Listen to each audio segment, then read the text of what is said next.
جامد، مصدر اور مشتق۔ اس کو یاد کر لیں۔ بناوٹ کے لحاظ سے اسم کی 3 قسمیں ہیں، جامد، مصدر اور مشتق۔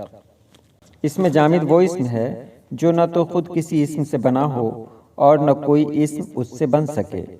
یا جامد کے معنی ٹھوس یا جمع ہوا کے ہوتے ہیں۔ جامد اس اسم کو کہتے ہیں جو نہ تو خود کسی اسم سے بنا ہو اور نہ ہی اس سے کوئی اسم بن سکے۔ یا پھر اس طرح بھی جان لیں کہ جامد وہ اسم ہے جو نہ خود کسی کلمہ سے بنا ہو اور نہ کوئی اور کلمہ اس سے بن سکے، جیسے میز، کرسی، پینسل، کتاب، قلم، چٹان، چاندی۔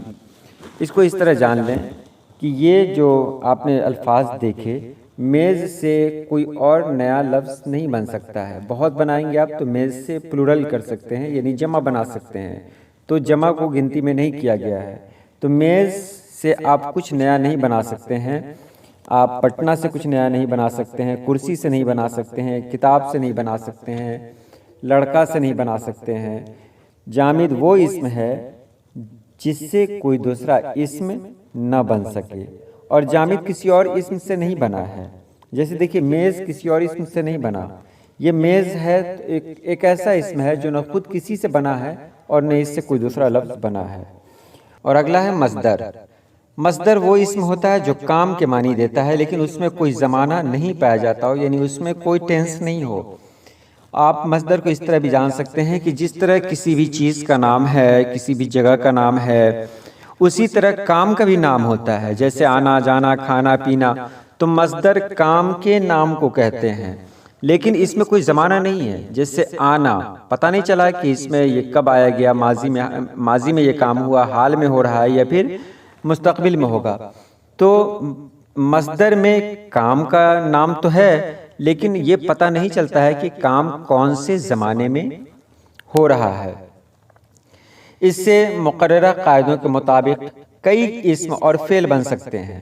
مصدر کی علامت یہ ہے کہ اس کے آخر میں نا آتا ہے، لیکن نا کا مطلب یہ نہیں ہے کہ جس کے آخر میں نا ہو وہ سبھی مصدر ہے، نہیں۔ جیسے نانا، تو نانا مصدر نہیں ہے، نانا تو اسم ہے، کیونکہ نانا کوئی کام نہیں ہے۔ دانا، تو دانا کوئی کام نہیں ہے، اس لیے نانا، دانا یہ سب مصدر نہیں ہے۔ وہ لفظ جس سے کسی کام کا علم ہو، یعنی کسی کام کے لیے کوئی لفظ اگر ہو اور اس کے آخر میں نہ ہو تو وہ مصدر ہے۔ جیسے پڑھنا، لکھنا، سننا، دیکھنا، رونا، گانا وغیرہ۔ آپ مصدر کو ایک طرح سے اور جان سکتے ہیں، بہت آسانی سے آپ اس کو یاد رکھیں اس طرح کہ مصدر کسی کام کے نام کو کہتے ہیں۔ مصدر کسی کام کے نام کو کہتے ہیں اور اس میں یہ پتہ نہیں چلتا ہے کہ یہ کام کب ہوا، ماضی میں ہوا، حال میں ہو رہا ہے یا فیوچر میں ہوگا۔ امید ہے مصدر کو آپ سمجھ گئے ہوں گے۔ اور آخری ہے مشتق۔ مشتق کے معنی نکلا ہوا کے ہیں۔ اس میں مشتق اس اسم کو کہتے ہیں جو کسی مصدر سے نکلا ہو، یا پھر اس میں مشتق وہ اسم ہوتا ہے جو کسی مصدر سے بنا ہو، یا ایسا اسم جو کسی قاعدے کے مطابق مصدر سے بنایا جائے اسے اسم مشتق کہتے ہیں۔ اب اسم مشتق کی مثالیں دیکھ لیں۔ پڑھنا سے پڑھائی، لکھنا سے لکھائی، اسی طرح سے پڑھائی نہیں، پڑھائی، پڑھے گا، پڑھتا ہے، لکھنا سے لکھائی، لکھے گا، لکھتا ہے، کھیلنا سے کھیل، کھیلے گا، کھیلتا ہے، دوڑنا سے دوڑنے والا، دوڑے گا، دوڑتا ہے۔ یہ سبھی یعنی اس سے جو نیا لفظ بن سکتا ہو وہ سبھی مشتق کہلاتے ہیں۔ یعنی اس سے جو بھی نیا لفظ بن سکتا ہو اس کو مشتق کہیں گے۔ جیسے کھیلنا سے کھلاڑی، کھیلنے والا، کھیلتا ہے، یہ سب مشتق کہلائیں گے۔ امید ہے یہ تینوں آپ کی سمجھ میں آ گیا ہوگا۔